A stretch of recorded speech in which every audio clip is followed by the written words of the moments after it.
by for Wyoming Hookin Huntin Outdoors with your host, Drew Kirby. Hey, this is Luke Holmes. I am Morgan Wallen. I'm Riley Green. I'm Travis Denning. Hey, I'm Aaron Lewis. Hey, it's Luke Bryan. I'm Tim McGraw. What's up? This is Ian Munsick. Wyoming Hookin Huntin Outdoors.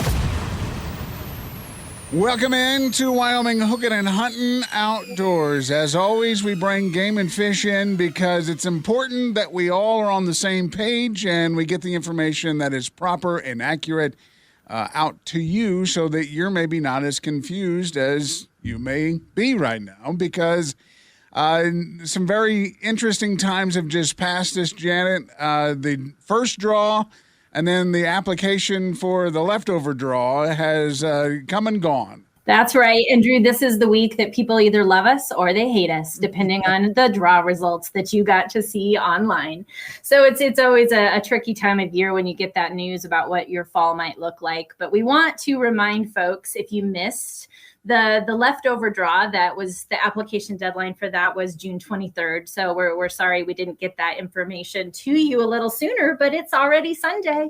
And so we just want to remind folks that if you did miss that, which hopefully you did not, there's still opportunities out there. Well, I was able to draw in the original draw, got my application in before May 31st, at midnight. And we talked a lot about that. And Brian is with us today, too. And I know, Brian, that it's one of those situations, and it gets kind of tough every year when people are trying to get all their applications in and figure out what they want to hunt. And this year, it's a little different when it comes to deer and antelope. So you got to kind of figure alternate routes or alternate choices. So it really is confusing.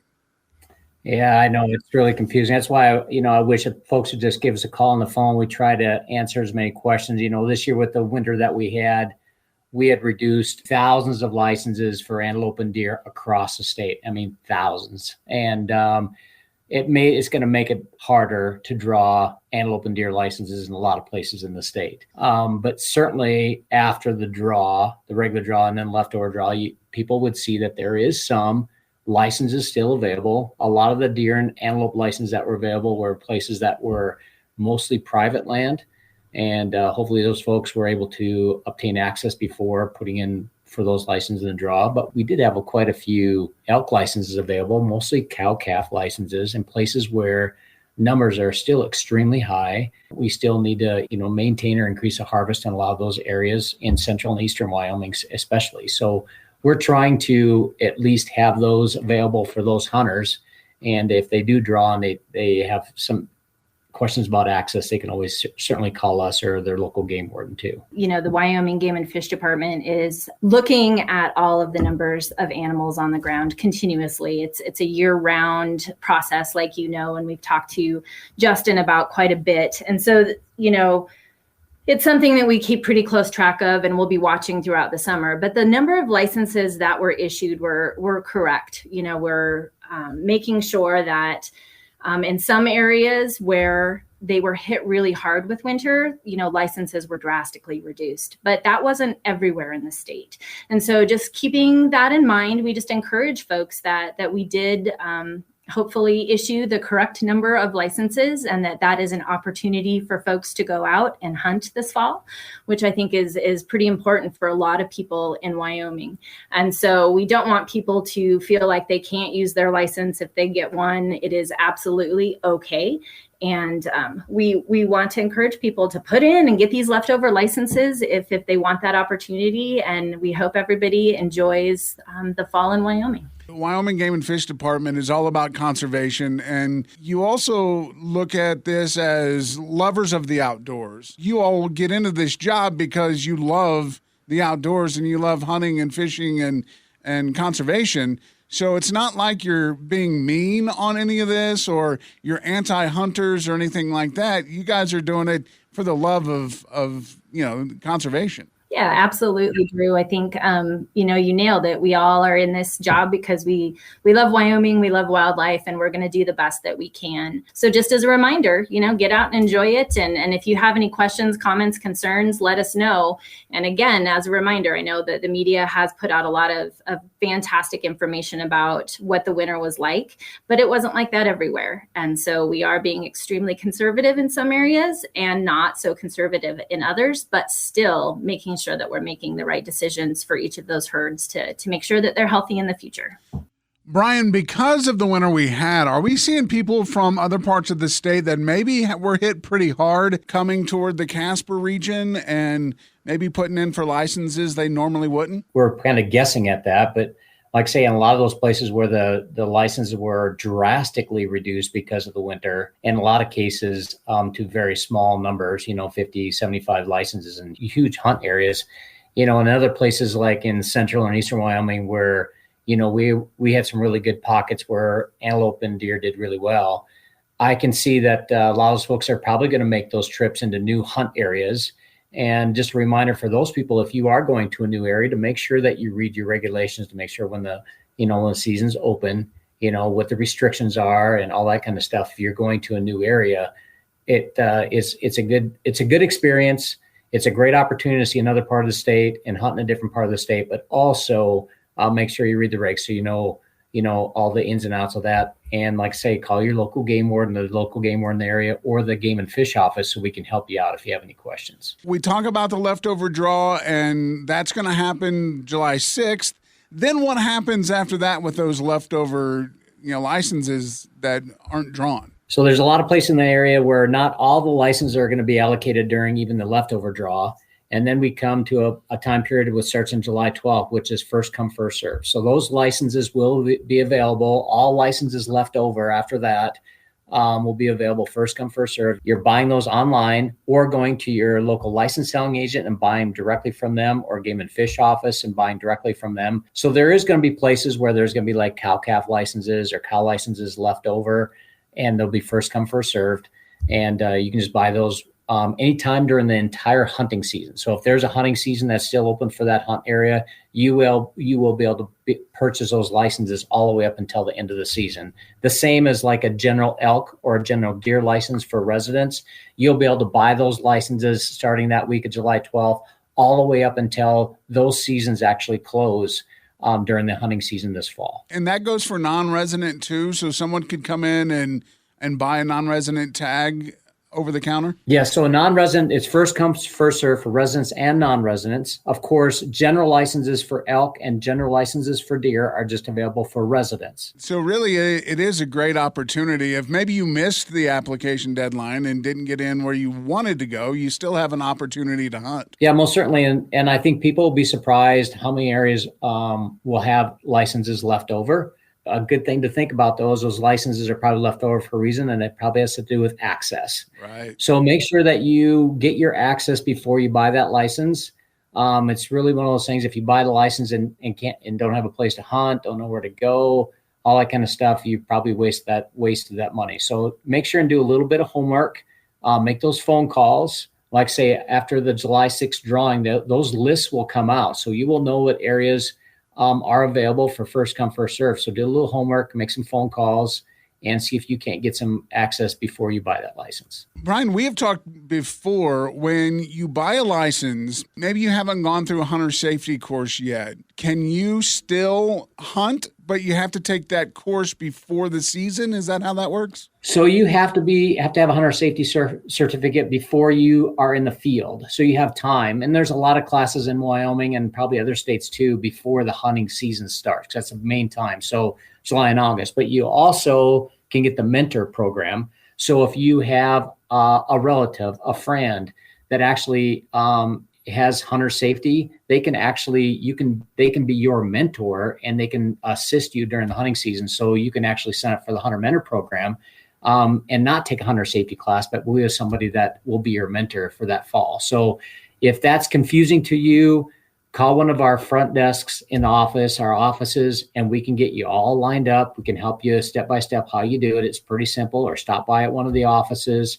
It's a simple process, and it's pretty common. There's a lot of people that take advantage of that hunter mentorship program. Brian, we all know that people get irritated, agitated, and a little confused by the preference points, but the open period to buy those is coming up here very soon, too. So we need to remind folks that. Yeah, a lot of people forgot that in the past, Drew, you actually would get your preference points when you actually applied. And it doesn't work that way anymore. And I hope people remember that, because residents and non-residents can start applying for their preference points beginning in July, and that goes till like the end of October. So they have all those months to buy their preference points. And it's extremely important for you guys to spend the time online. You're just going like you're applying for a license, and you're actually applying for your preference points, but that doesn't start till July, and you can buy those. But it's one of those things you just can't forget to do. For residents, we're just talking about moose and sheep. Those are the only two licenses that are available for preference points. Now, for non-residents, it's everything. So elk, deer, and antelope, the non-resident. So if you have non-resident friends and relatives, remind them that they need to put in for their preference points for the next year's draw. And like I say, hopefully next year we'll have a few more licenses available. Some of those herds will start coming back, and maybe we can get back in the swing of things of offering more licenses in some of those areas that we didn't have any. Yeah, the preference point thing is confusing to a lot of folks. Basically, the more preference points you have, the better chance you have of drawing one of those rare licenses.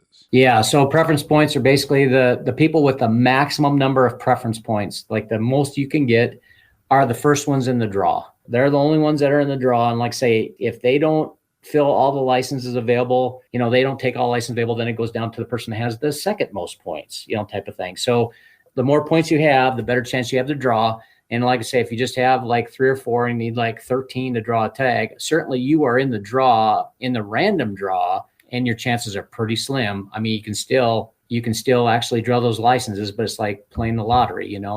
If you don't play, you don't win, or if you don't win, you don't play. Yeah. Yeah. Well, if you do win, you need to go buy one of those lottery tickets, because Absolutely. You got a good streak of luck. That's right. exactly right.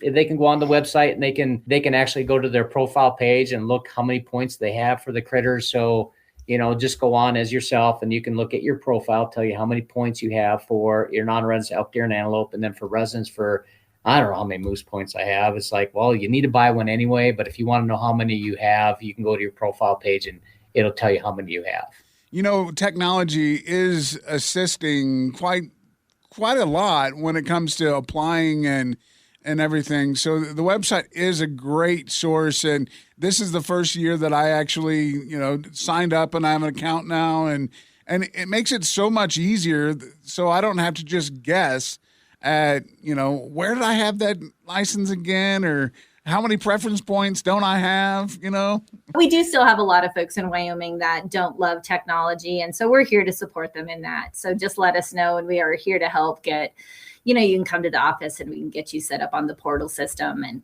Drew, got one more thing that's really cool about that draw system. So if you click the point on there where it says you want Game and Fish emails, when you put in for your licenses, they will actually send you an email like right away in the morning when the draw happens, so you know if you drew or not, which I think is way cool. And instead of trying to go online and figure out if you drew the license or not, you actually get an automatic email from us saying, hey, you drew your elk tag this year.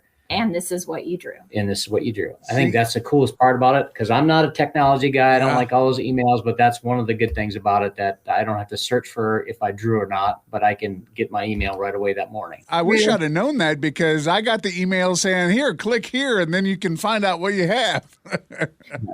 My email comes and says, sorry. That's what. So, it depends. Maybe you want to think through that. Do you want to find out on your own a little bit later? So maybe, your day isn't ruined, but it's like positive. You got to be positive. Yeah, right. All right. Well, it's an exciting time. And Brian, Janet, as always, thank you. And we want to stress that if you have any questions, any information that you aren't really understanding, to contact Game and Fish. You can even show up at their office, as long as it's before 5 o'clock, and get any kind of information that you want. But it's a fun time, and I can't wait to kind of see how we're going for the rest of the year, and and hopefully it'll be a very happy ending for me, and I'll have a freezer full of elk. That's what I'm looking for. That's the greatest ending ever. It's Wyoming Hookin and Huntin Outdoors. Here we are, Rocky Mountain Discount Sports, and Brian, it's wet. It is very wet.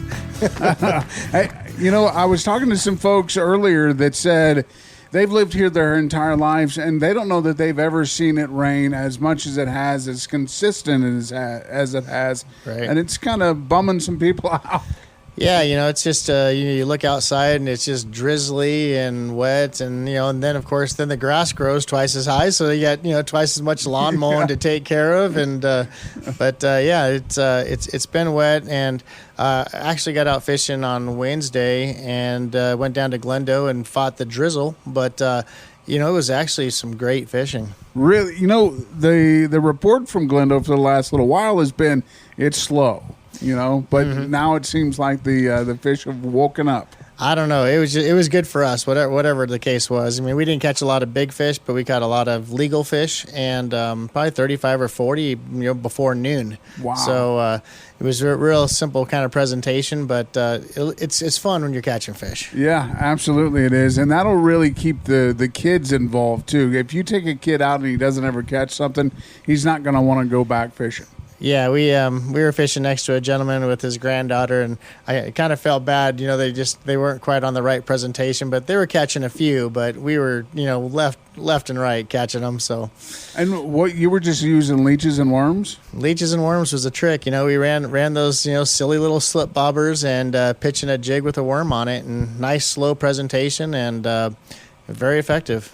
Well, I'll tell you that you can come in, and you guys actually are just divvying up some leeches when I got here today. So, right. I mean, obviously that's an important bait to be on right now. Yeah, and leeches, for the most part, are pretty easy to maintain. Keep them in a flat tray, keep them fairly well spread out with an inch of water over the top of them, and keep them cold. Keep them in the refrigerator. Maybe not the one your wife uses, but keep them out in the garage, whatever you have to do. And you keep those things cold and keep some fresh water on them occasionally. They'll stay good for 6-7 weeks probably. I was just going to ask how long, and then worms the same. I mean, Yep. You kind of keep them the same way? I do. I've got, we carry this nice worm box from Hagen's, and the key with worms is to keep them cold. And so once they start getting warm, then they get mushy, and nobody likes a mushy worm. Yeah, so, right. But even at the house, I put them in this Fraybill worm bedding. It's kind of a paper bedding, and not too wet. And I keep that worm box in the refrigerator. And then when I'm on the boat, the worm box that I have is designed to keep ice packs around the outside edge of it. And so even when you're in the heat, that box, it's like a little mini cooler for them, and they just kind of work to the bottom, but that's where it's nice and cool. And you can keep worms alive in there for a long time. Which it's almost like your own little worm farm at that point. If they're not breeding and reproducing, Right. but Right. if you're going out and you're looking for something like that, come on in. Especially if you're a fisherman that goes out a lot. I mean, you hate to run out of worms, and with your box, it's pretty big. Well, yeah, and as moist as it's been outside and as wet as it is, I mean, you guy could probably go out with a flashlight at night and pull them out of your own garage, so or out of your backyard. Anyways, hopefully you don't have a dirt floor in your garage. but if you do, there's nothing wrong with that. If you do, there's nothing wrong.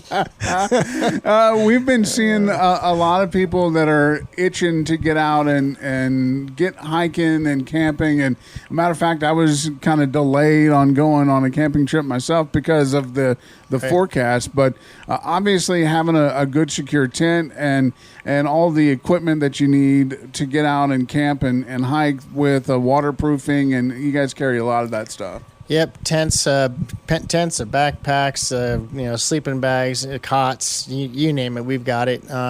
There's a lot more tucked in here than a guy really thinks about when they start walking around. It just shocks most people. But yeah, Castor Mountain, it's a lot of that's reservation systems up there now. But been seeing a lot of people just utilizing those camp spots up there, and we got Bear Trap coming up, in a month or so. And that'll be a nice weekend to usually get out and enjoy some festivities. Yeah, Yeah, so get on by here and check out the all of the gear, and maybe you're looking for a smoker. You guys are now carrying a great line of smokers, of course, the Traegers, and you've added a few. Yeah, we've got the Pit Boss. We were carrying their upper end Louisiana grills, and those have really been real popular. Of course, this is grilling season anyway, so we're selling lots of Traeger pellets and the grills themselves. A lot of the single burner, 2-burner stoves, those Camp Chef ones that guys like to, maybe do a walleye fry in, or maybe they're doing a crawfish boil, that kind of stuff. Oh, yeah. So, yeah, we've got a good supply now, and it's a good time to get in. Well, get out here and check it out, Rocky Mountain Discount Sports. It's Wyoming Hookin and Huntin Outdoors. It's Brian and Drew back at Rocky Mountain Discount Sports, and, Brian, we had gone out a couple of weeks ago and fished, and you went out this week, and really we caught fish that when we went out 2 weeks ago, and you caught fish yesterday. We're not really in a full summer fish yet because of the way the temperature's been kind of goofy. Yeah, the water's warming up, and water's kind of warming up slowly with all the runoff and all the rain that we've had. So I think, we saw water temperatures the other day at only around 68, seen a couple days in the low 70s. So I think the fishing's better now than it probably will be. Right. But with the water coming up, I mean, it definitely it changes the bite a little bit and what fish are doing. When we were out, we started with, just kind of checking to see what the fish were doing, and the worms and leeches are really knocking them off the hook. But is it going to switch when it gets hot, or what's the best time to? We're still catching fish on plastics. Wednesday we went out and ran some paddle tails and twister tails and just pitched them into the weeds up a little shallow, and we did catch fish doing that. It's definitely not a fast and furious bite. It's kind of a more of a get on the boat and search and destroy kind of mode, But the worms and the worms and jigs and the bobbers, that they're still definitely outproduced the plastics for us. A lot of people will spend lots and lots and lots of money, and they'll go out and they'll get frustrated, and all they do is go in here and pay $6 and they can have worms and and there's a lot of different presentations. Like when you're running worms, you could run those under a bobber, you could run them on a jig, you could just put them on a floating jig head and fish from shore off of a slip sinker, or a lot of guys, especially at Pathfinder, will run a slow death presentation behind a bottom bouncer or some type of a worm harness. So the worm works well in most applications. Yeah, that's one thing that you had said quite a few times that day is I've never seen a fish not like a worm, Yeah, and the presentation, it's kind of like, I use the reference of, eating a steak. You put a good steak in front of me, whether it's on a paper plate or a nice piece of china, I'm going to eat it. It doesn't matter really how it's presented to me. Absolutely, that is true. Now, what about Seminole? I know you guys are heading up there in just a couple of weeks for the next round of the Wyoming Walleye Stampede. Mm-hmm. How's it looking up there? Have you heard much? There is an awful lot of water coming in. Yeah. I think it's 8 foot from full right now. Wow. So I don't know. It looks like there's still just a bunch of water coming, and with these cooler temperatures, the runoff kind of seems like it might have slowed down a little bit. Of course, we've had extra rain to kind of offset that as well.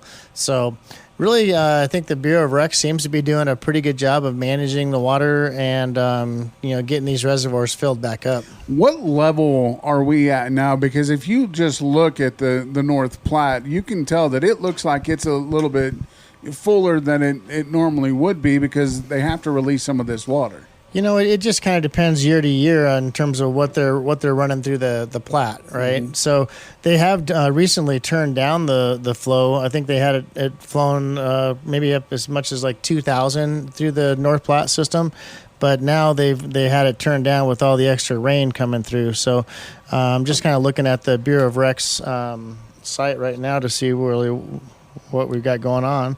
They're kind of managing that water through the Platte system of just around 1,000 cubic feet per second. So, which and a normal is 400.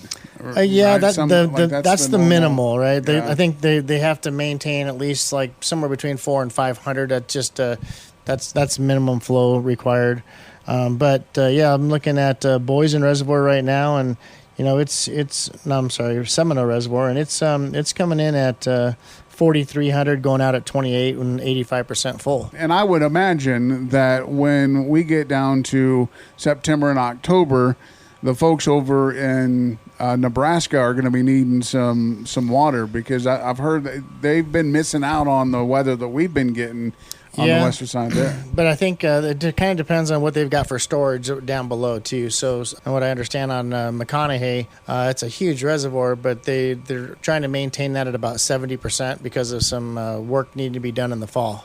Okay, so really it could work in our advantage, where we keep a lot of water for the rest of the year. Yeah, it'd sure be nice to see, Seminole and Pathfinder both full again. I mean, Pathfinder, even though the water's coming up, I think it's still only around 65% full. Which obviously, if you've been out on that water, you probably have seen some things that look a little different this year than they have the last couple of years. And when we get down to the next round of the Stampede, how are people going to have to go to Seminole that maybe don't get that opportunity because it's so far out there, that if they fished it last year, it's definitely going to be different than this year? It's going to fish at, I'd say it's going to fish differently, but it's going to fish the same. It's just going to be that, water levels are going to be higher. So, last year with the water levels at the time of year that we fished it, the shiners were spawning on the sand, and the guy that won the tournament, was able to find a big pot of big fish pulling crankbaits, and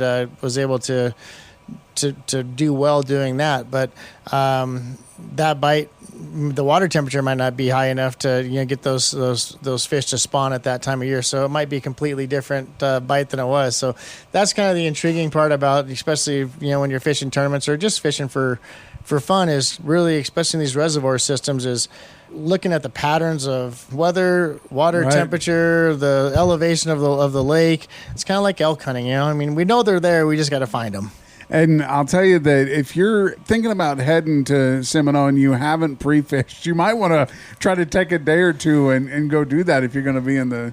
Well, it's going to be a big body of water, and it kind of just depends on how much time a person has, right? And so that reservoir is got kind of the main body of water, but then it also has the Medicine Bow arm that feeds it and the Platte River arm that feeds it. So, I mean, you could break down that lake in 3 or 4 different days, where you're spending some time up in each one of the river channels on the main lake, and then just depends on what kind of presentation you want to throw at them. We have been seeing a lot of boats on the river, in town and out of town, and some people were saying that it's pretty crowded in some spots. Yeah, I think there's with all this rain and as muddy as the river is, it's been a little bit of a challenge for some of the guide services. They're just not catching the quantity of fish that they would normally. I mean, this is normally just a lights out time of year for these guide services, and it's kind of unfortunate for them that Mother Nature's throwing all this rain at us and muddying up the water. But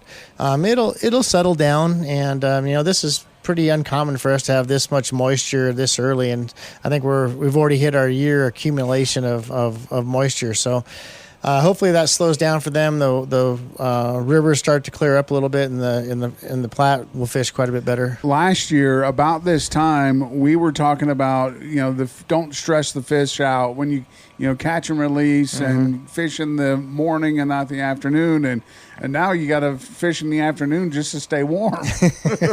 That's always a good practice anyways, just to get fish back in the water as quick as possible. As we get through the summer months, I mean, I'm sure at one point, they're going to get this water flow turned back down, and the water's going to warm up and the moss is going to start growing, and we'll have the same challenges that we've had in the past. It'll just be later in the summer. So good things to be concerned about. Now, if you're heading out on the river, or maybe you're heading out to one of the reservoirs, stop on in here, Rocky Mountain Discount Sports.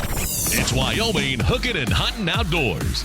Back on Wyoming Hookin Huntin Outdoors. I am Drew. Thanks so much for tuning in, and we, as always, love to reach out and chat with our friends that are out doing good things in Wyoming. And Fred Williams from First Hunt Foundation is one of those guys. And Fred, thanks for coming back on the show. Well, thanks, Drew. I really appreciate the opportunity to get back on the show with you and really, enjoy the friendship that we have that continues to grow. And and look forward to giving you some updates today on what we've got going on with the First Hunt Foundation and here in the state of Wyoming and this great community that we live in. So, one of the fun things about First Hunt Foundation, well, it's right in the name. You guys are striving to get more people out in the wild to do hunting and fishing and loving the outdoors. And that really is the thought process behind the organization.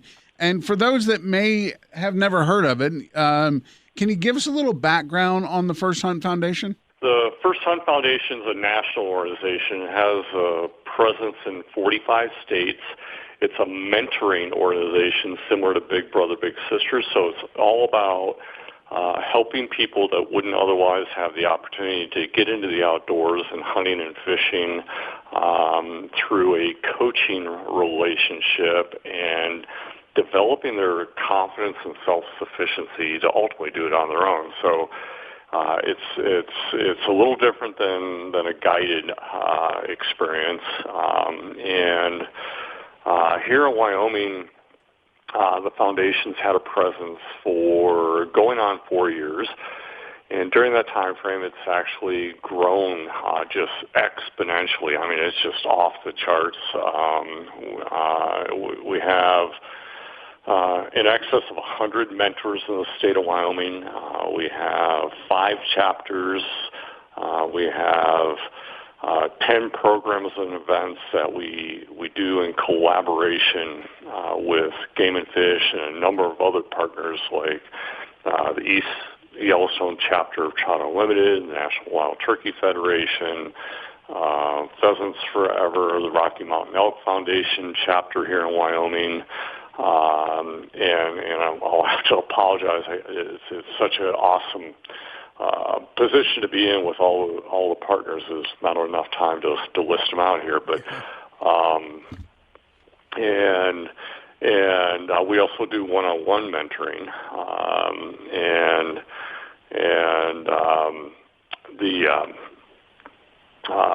I think overall we get in excess of 250, approximately 300 people into the field every year, and most of them are women and youth. A lot of moms with children, and we really encourage getting families involved because we're trying to, as part of this, we're trying to start family traditions and getting into the outdoors. And like I said, we do hunting, bird hunting, deer hunting, pronghorn hunting, turkey hunting. Our fishing programs tend to focus on fly fishing. And we do the fishing programs because there's a number of people that aren't sure they really want to get into hunting, but it's a way to get them started and introduced to the outdoors, and sometimes that does lead to hunting, and if it doesn't, it's still good. We're all passionate about the outdoors, and getting people out there is what matters. So that's a little bit about the foundation, and in those 5 chapters I mentioned, we've recently formed a brand new chapter in the Lander region, and that's just getting started, and we're actually looking for mentors in that region to help build that presence or that footprint in Lander, and also we've got 3 new programs coming together with the Wyoming Catholic College, and both hunting and fishing, and we're looking for mentors to help support those efforts as well as do other things. So you guys are definitely growing, and the bigger you guys become, the more folks will get into the outdoors. And there's one thing that I want to ask that I don't know that we've ever covered on this show about how it works, but let's talk a little bit about how the First Hunt Foundation will take someone that is interested in hunting and get them into the outdoors, because a lot of them probably aren't those that have been able to apply for licenses or know about licenses or anything like that. Do you guys mentor them from step one of securing that license all the way through the final harvest stage? Absolutely, and so we are A through Z. So like I mentioned, the First Hunt Foundation is a coaching organization or mentoring organization, and in the case of hunting, we start off with hunter education. And we don't actually provide the hunter education, but we will facilitate getting people that are new registered to take the hunter ed. And then we start working with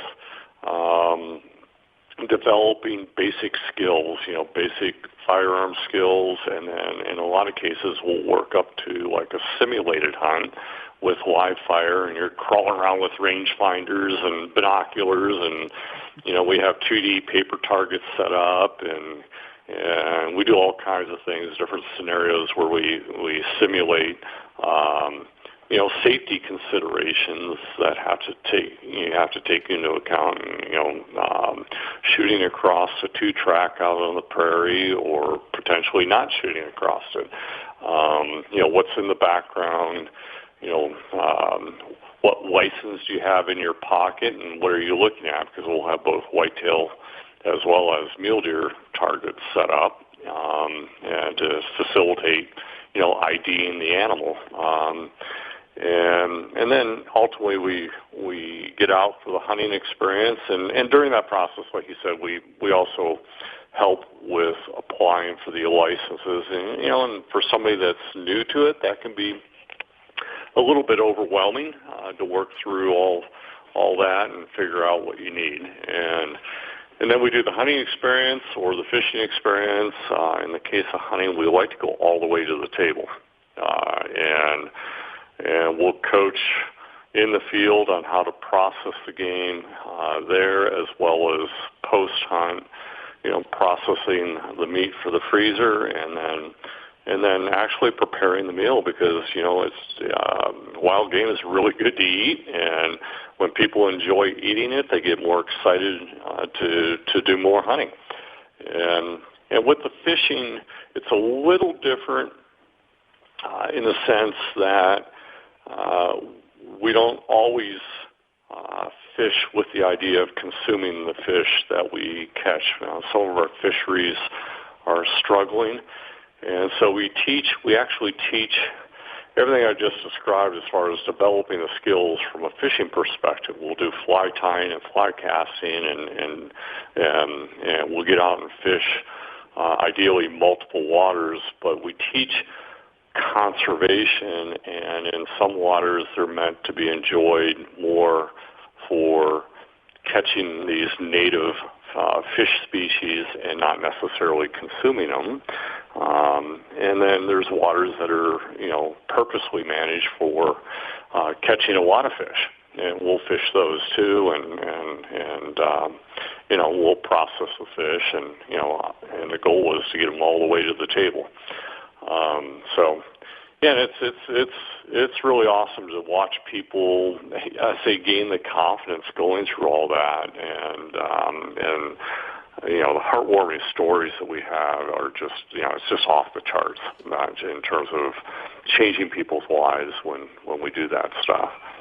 And I assume, you mentioned that a lot of single mothers and their children are some of your biggest, clients, or, I don't want to say clients, but partners in this this journey.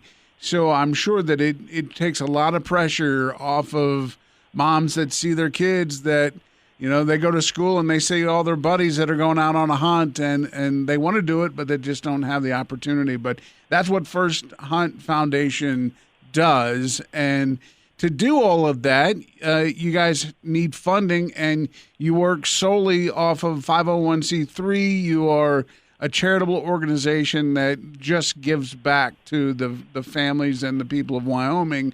And a big day is coming up for you guys on July 12th, and that's WYO Gives Day. That's correct. And as you mentioned, the First Hunt Foundation is a nonprofit, It's an all-volunteer organization. There are no paid staff. And so every dollar that is donated to the foundation is put to use 100% in the Wyoming community and helping others and changing lives, getting into the outdoors. And so Wyoming Gives is coming up on the 12th of July. It's a statewide fundraising campaign that benefits a number of nonprofit organizations, and the First Hunt Foundation is participating in it for the first time this year. It's a great opportunity to really make a difference. We have the opportunity to get matching funds for every dollar that's donated, and in fact, the Wyoming Game Wardens Association, which is one of our leading collaborative partners, is a special relationship. They really get excited about what the First Hunt Foundation is doing and the difference that it's making, and they've offered to match $1,000 in the first. Well, the Game Wardens Association has offered a challenge match of $3,000 for the donations in that event, and there's some other opportunities. So to participate in that, the easiest thing to do would be to follow the First Hunt Foundation on Facebook at First Hunt Foundation-Wyoming, and there's an event for Wyoming Gives that people can tick the boxes going, and they'll get updates. And then the other way to do it is to mark the calendar for the 12th of July and then go to wyogives.org on their website and search for the First Hunt Foundation, and the donation page will pop up. It is definitely a great opportunity, especially maybe if your child or you were affected and helped out over the last couple of years by the First Hunt Foundation here in Wyoming. Again, go check them out on Facebook. It's First Hunt Foundation-Wyoming. And then you can also go donate directly to the cause at firsthuntfoundation.org. And Fred, I always love talking to you and know that we're going to get some good information. And you guys are doing such a good thing, and we sure appreciate that. Yeah, and I really appreciate it once again, Drew, for having us on the show, and I appreciate all the support that we get from the Wyoming community, and without that support, we wouldn't be making near the impact that we're making on getting people outdoors. It's just an awesome state to live in. Wyoming Hookin and Huntin Outdoors with Drew Kirby. If you have a question, want to make a comment, or have an idea for a show topic, message us on the My Country mobile app. Wyoming Hookin and Huntin Outdoors.